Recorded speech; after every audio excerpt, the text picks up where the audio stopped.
అనుకున్నదే జరిగింది. అయితే జరగబోయేది తలుచుకోవడానికే భయంగా ఉంది. అమెరికాలో నడుస్తున్న టాక్ ఇదే. డిపార్ట్మెంట్ ఆఫ్ గవర్నమెంట్ ఎఫిషియన్సీ సింపుల్గా ప్రాజెక్ట్ డోస్.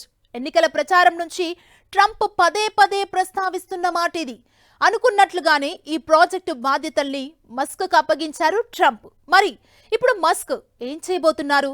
ఉద్యోగులకిక పీడకలే అని మస్క్ ఎందుకు అంటున్నారు? అసలు ఈ ప్రాజెక్టు డోస్ ఏంటి? దాని టార్గెట్ ఏంటి? లక్షల ఉద్యోగాలు ఇక హుష్కాకేనా?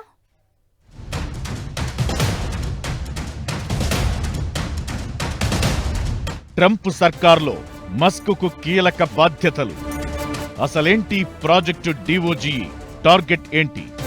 ప్రాజెక్టు బాధ్యతలు మస్క్కే ఎందుకు? యుఎస్లో లక్షల ఉద్యోగాలు హుష్కాకేనా?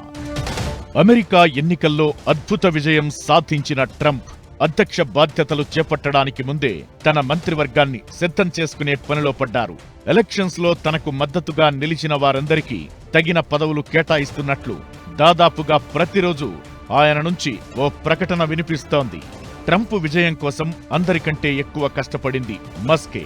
$120 మిలియన్ విరాళం ఇవ్వడమే కాదు, వ్యాపారాల్లో తను ఎంత బిజీగా ఉన్నా ట్రంప్ కోసం ప్రచారాలు నిర్వహించారు మస్క్.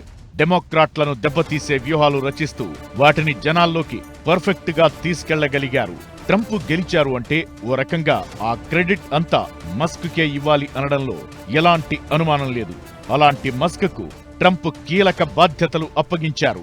మస్క్తో పాటు మరో వ్యాపారవేత్త, రిపబ్లికన్ పార్టీ నాయకుడు వివేక్ రామస్వామికి ప్రాజెక్టు డోజ్ అంటే డిపార్ట్మెంట్ ఆఫ్ గవర్నమెంట్ ఎఫిషియన్సీ బాధ్యతలు అప్పగించారు. ఎన్నికల ప్రచారం నుంచి ఈ ప్రాజెక్టు గురించి ట్రంప్ విపరీతంగా ప్రచారం చేశారు. ఇప్పుడు మస్క్ చేతికి అప్పగించారు. ఇది ఫెడరల్ ప్రభుత్వం చరిత్రలోనే సరికొత్త శకంగా మారబోతుందని రిపబ్లికన్ పార్టీ నేతలు అంటున్నారు. ప్రాజెక్టు డోజ్ అనేది ఫెడరల్ ప్రభుత్వంలో సరికొత్త అధ్యాయం. అయితే ఈ కొత్త డిపార్ట్మెంట్ ప్రభుత్వ పనితీరులో జోక్యం చేసుకోకుండా బయట నుంచే సలహాలు, సూచనలు ఇస్తూ ఉంటుంది. అమెరికా 250వ స్వాతంత్ర్య వార్షికోత్సవం వరకు అంటే జూలై 4, 2026 వరకు ప్రభుత్వం చేయాల్సిన మార్పులు, ప్రభుత్వ వ్యయం తగ్గింపుపై డిపార్ట్మెంట్ ఆఫ్ ఎఫిషియన్సీ ఒక ప్రణాళిక రూపొందిస్తుంది. దీంతో దేశ ఆర్థిక వ్యవస్థకు బలం చేకూరుతుందని అమెరికా జనాలకు 250వ స్వాతంత్ర్య వార్షికోత్సవానికి తమ ప్రభుత్వం ఇచ్చే కానుకని ట్రంప్ అంటున్నారు. ఈ ప్రాజెక్టు ద్వారా నూతన ఆర్థిక విధానాలను రూపొందించాలని, అమెరికా ఆర్థిక వ్యవస్థను పటిష్టపరచాలని ట్రంప్ ఆశిస్తున్నారు. క్రిప్టో కరెన్సీని ఆర్థిక వ్యవస్థలో ప్రవేశపెట్టడం, అనవసరపు భారాలు తొలగించడం, ఉద్యోగ అవకాశాలను క్రియేట్ చేయడం, నూతన టెక్నాలజీతో వరల్డ్ వైడ్ గా శక్తివంతమైన అభివృద్ధిని చేయడమే ఈ ప్రాజెక్టు డోజ్ లక్ష్యం. డొనాల్డ్ ట్రంప్ కూడా ఇన్ఫార్మల్గా చేస్తాడు ఆయన రాజకీయం పరిపాలన అంతా. అందువలన మస్క్కి మాత్రం తప్పకుండా పొజిషన్ వస్తుంది, కానీ క్యాబినెట్ పొజిషన్ రాకపోవచ్చు, ఒక స్పెసిఫైడ్ పొజిషన్ రాకపోవచ్చు. ఎక్కువ ప్రెస్టీజ్ ఉంటుంది, ఆయన రోజు కనపడతాడు. ఎన్నికల్లో విజయం సాధించిన తరువాత ఫస్ట్ స్పీచ్లో మస్క్ మీద ప్రశంసల వర్షం గుప్పించారు ట్రంప్. అమెరికాలో ఒక కొత్త స్టార్గా మస్క్ ఆవిర్భవించారంటూ ఆకాశానికెత్తారు. తన ప్రభుత్వంలో కీలక బాధ్యతల్లోకి తీసుకుంటానని అక్కడే హామీ ఇచ్చారు. ఇప్పుడు డోజ్ బాధ్యతలు అప్పగించారు. గవర్నమెంట్ ఎఫిషియన్సీ డిపార్ట్మెంట్ బాధ్యతలను తనకు అప్పగించడంపై మస్క్ చేసిన కామెంట్లు ఇప్పుడు సంచలనంగా మారాయి. జనాల సొమ్మును దుర్వినియోగం చేస్తున్న అధికారులకు, ప్రభుత్వ విభాగాలకు ఇది షాక్ లాంటిది అంటూ బాంబు పేల్చారు. డిపార్ట్మెంట్ ఆఫ్ గవర్నమెంట్ ఎఫిషియన్సీ తీసుకునే నిర్ణయాలు, దాని పనితీరు పారదర్శకంగా ఉంటాయని, అందుకోసం తీసుకునే నిర్ణయాల గురించి ఆన్లైన్లో ప్రకటిస్తూ ఉంటామని వివరించారు. జనాల నుంచి పన్నుల ద్వారా వచ్చిన ధనాన్ని విలాసాల కోసం ఖర్చు పెట్టే వారిపై కఠినంగా చర్యలు తీసుకుంటామని మస్క్ వార్నింగ్ ఇచ్చారు. మస్క్ మాటలు ఇప్పుడు అమెరికాలో కొత్త చర్చకు తెరదీశాయి. మస్క్తో పాటు రామస్వామి సైతం బైడెన్ సర్కార్ ఆర్థిక విధానాలపై ఎన్నికల ప్రచారంలో చాలా కామెంట్లు చేశారు.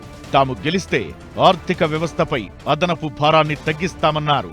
దీంతో ట్రంప్ హయాంలో ఎలాంటి నిర్ణయాలు ఉండబోతున్నాయనేది ఆసక్తి రేపుతోంది.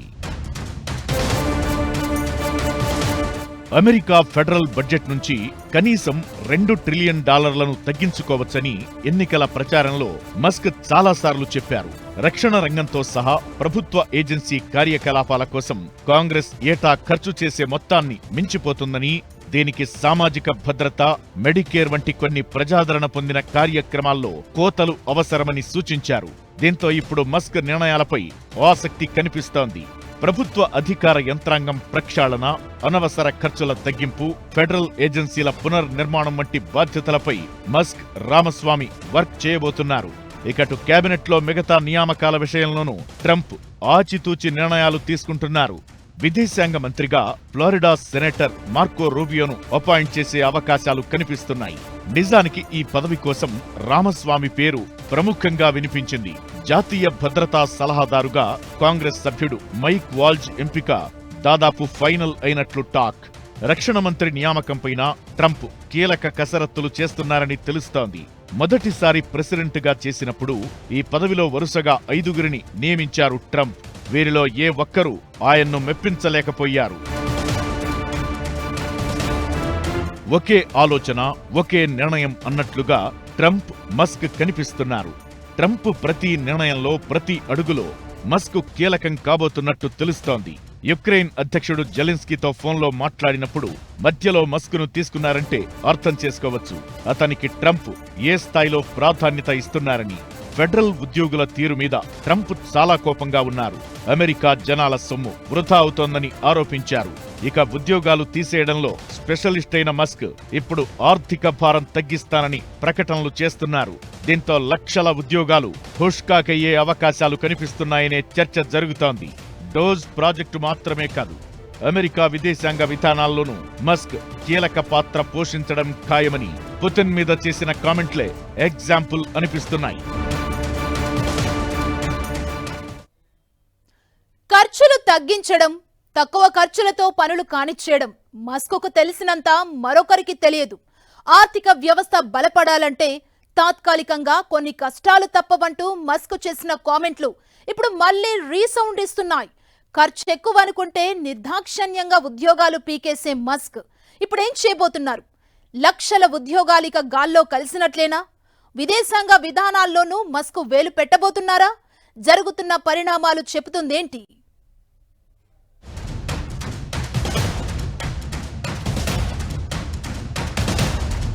ఫెడరల్ ఉద్యోగులకు ఇక కాళరాత్రులేనా? ఖర్చు తగ్గించడంలో మస్క్ స్ట్రాటజీలు ఏంటి? లక్షల ఉద్యోగులు రోడ్డున పడాల్సిందేనా? విదేశాంగ విధానాల్లోనూ మస్క్ పాత్ర పోషిస్తారా? పుతిన్ తప్పులేదన్న మస్క్ పోస్టుకు అర్థమేంటి? కార్పొరేట్ ఖర్చులు తగ్గించడంలో మస్క్కు మంచి అనుభవం ఉంది. 2022లో ట్విట్టర్ను కొనుగోలు చేసిన మస్క్ 80% మంది సిబ్బందిని బయటకు పంపించేశారు. ఇక స్పేస్ ఎక్స్ విషయంలోనూ మస్క్ది ఇదే తీరు. తక్కువ ఖర్చుతో రాకెట్లను పంపించి వరల్డ్ వైడ్ గా ఫేమస్ అయ్యారు. ఇవే విధానాలను ఫెడరల్ పేరోల్ విషయంలోనూ ఫాలో అయ్యేందుకు మస్క్ రెడీ అవుతున్నారు. తమ కష్టం వృధా కావడానికి వీల్లేదని అమెరికా పౌరులు కోరుకుంటున్నారని, దీనికోసం ప్రభుత్వ ఖర్చుల విషయంలో చాలా మార్పులు జరగాలన్నది మస్క్ వాదన. 2023 ఆర్థిక సంవత్సరంలో ఫెడరల్ సర్కార్ దాదాపు $6.2 ట్రిలియన్ ఖర్చు చేసింది. అయితే ఇందులో $2 ట్రిలియన్ వృధా ఖర్చు అన్నది మస్క్ మాట. ఆయన లక్ష్యం కూడా అదే. దీన్ని తగ్గించి తీరాలని ఎన్నికల ప్రచారంలో పదే పదే చెప్పారు. గవర్నమెంట్ ఎఫిషియన్సీ డిపార్ట్మెంట్ హెడ్ గా దీనికోసం మస్క్ ఎలాంటి కఠిన నిర్ణయాలు తీసుకుంటారన్నది ఇప్పుడు హాట్ టాపిక్ గా మారింది. ఎంప్లాయీస్ పెంచడం వల్ల లాభం రావట్లేదు, ఎక్కువ జీతాలు ఇస్తున్నాం, తప్పులు చేస్తున్నారు, పని సృష్టిస్తున్నారు, ఎవరిని పని చేసుకోనట్లేదు, ఓవర్ రెగ్యులేట్ చేస్తున్నారు, అనవసరంగా ప్రైవేట్ సెక్టారు ఇండస్ట్రీ చేసుకున్న పనికి అడ్డం వస్తున్నారని అలిగేషన్స్ ఉన్నాయి. తప్పకుండా మస్క్ తగ్గించడానికి ప్రభుత్వాన్ని చూస్తాడు, దానికి అపోజిషన్ కూడా వస్తుంది. ఎన్నికల ప్రచారంలో బైడెన్ సర్కార్ ఆర్థిక నిర్ణయాలపై ప్రాజెక్టు డోజ్ కో లీడర్ రామస్వామి ఘాటు వ్యాఖ్యలు చేశారు. జనాల నుంచి వసూలు చేసిన ట్యాక్సులను అనవసరపు ఖర్చులతో వృధా చేస్తున్నారని చాలా సార్లు విమర్శించారు. ఫెడరల్ ఏజెన్సీలో భారంగా ఉన్న వారిని తొలగించి ఆర్థిక భారం తగ్గించాలన్నది రామస్వామి ఆలోచన. ప్రస్తుతం ఉన్న ఉద్యోగుల్లో 75% మంది అంటే దాదాపు 16 లక్షల మంది ఉద్యోగులను తొలగించాలని గతంలో చాలాసార్లు డిమాండ్ చేశారు. మరి ఇప్పుడు గవర్నమెంట్ ఎఫిషియన్సీ విభాగానికి అధిపతులుగా మస్క్, రామస్వామి ఎలాంటి సూచనలు చేస్తారు? ఎందరి ఉద్యోగాలు ఊడతాయనే టెన్షన్ అమెరికాలో కనిపిస్తోంది. నిజానికి ఫెడరల్ ఏజెన్సీలో ప్రస్తుతం దాదాపు 22 లక్షల మంది ఉద్యోగులు శాశ్వత పౌర సేవకులుగా ఉన్నారు. ట్రంప్, రామస్వామి సూచనలు ఫాలో అయి ఉద్యోగులను పీకేస్తే వారి పరిస్థితేంటన్నది మరో చర్చకు దారితీస్తోంది. అటు ట్రంప్ కూడా ఫెడరల్ ఏజెన్సీల మీద చాలా కోపంగా ఉన్నారు. బైడెన్ 4 ఏళ్ల హయాంలో తనపై ప్రతీకారం తీర్చుకునేందుకు ఆ ఏజెన్సీలను వినియోగించారన్నది ట్రంప్ కోపం. దీంతో ఇప్పుడు మస్క్ సూచనలతో చాలా మంది ఉద్యోగులను లేపేయడం ఖాయంగా కనిపిస్తోంది. నిజానికి తన మొదటి హయాంలో ఫెడరల్ ఏజెన్సీలో ఉద్యోగులను తీసుకోవడం కోసం చాలా కష్టపడ్డారు ట్రంప్. ఇకటు తన సంస్థల్లో కార్మికుల యూనియన్లు లేకుండా మస్క్ చాలా జాగ్రత్తలు తీసుకున్నారు. ఒక రకంగా ఆయన మీద విమర్శలకు కూడా ఇదే కారణం. యూనియన్ లేకపోవడంతో ఉద్యోగుల తొలగింపు, కొత్త ఉద్యోగులను చేర్చుకోవడం, ఇలా మస్క్ స్వేచ్ఛగా నిర్ణయాలు తీసుకోగలిగారు. ఫెడరల్ ఏజెన్సీల విషయంలో మాత్రం అది సాధ్యం కాదు. మరి దీన్ని ఎలా ఓవర్కమ్ చేస్తారనేది మరో ఆసక్తికరమైన విషయం. సూచనలు, సలహాల కోసమంటూ డోజ్ లాంటి ప్రాజెక్ట్ అమెరికా చరిత్రలో కొత్తేం కాదు. 1980లో అప్పటి అధ్యక్షుడు రొనాల్డ్ రీగన్ సేమ్ ఇదే కాన్సెప్ట్తో గ్రేస్ కమిషన్ అని నియమించారు. డోజ్ ప్రాజెక్టు వరకే మస్క్ పరిమితమయ్యే అవకాశాలు కనిపించడం లేదు. రష్యా యుక్రెయిన్ యుద్ధం స్టార్ట్ కావడానికి అమెరికానే కారణం అంటూ ఆరోపణలు చేసిన జెఫ్రీ అనే యుఎస్ ఆర్థికవేత్త వీడియోను మస్క్ షేర్ చేశారు. యుఎస్ విధానాలను బహిరంగంగా విమర్శించిన జెఫ్రీ, రష్యా దూకుడు కంటే నాటో విస్తరణే అసలు వివాదానికి కారణం అంటూ చెప్పినట్లు ఆ వీడియోలో ఉంది. బైడెన్ పరిపాలన, అనాలోచిత నిర్ణయాలు అంటూ టార్గెట్ చేయాలనే ఉద్దేశంతోనే మస్క్ ఈ వీడియో షేర్ చేసినట్లు కనిపిస్తోంది. రష్యా యుక్రెయిన్ యుద్ధాన్ని ఒక్కరోజులో ఆపేస్తానని ఎన్నికల ప్రచారంలో ట్రంప్ హామీ ఇచ్చారు. యుక్రెయిన్ అధ్యక్షుడు జెలెన్స్కీతో కాల్ కూడా మాట్లాడారు. ఆ ఫోన్ కాల్లో మస్క్ కూడా భాగమయ్యారు. అలాంటిదిప్పుడు ఆయన ఈ వీడియో షేర్ చేయడం ఆసక్తి రేపుతోంది.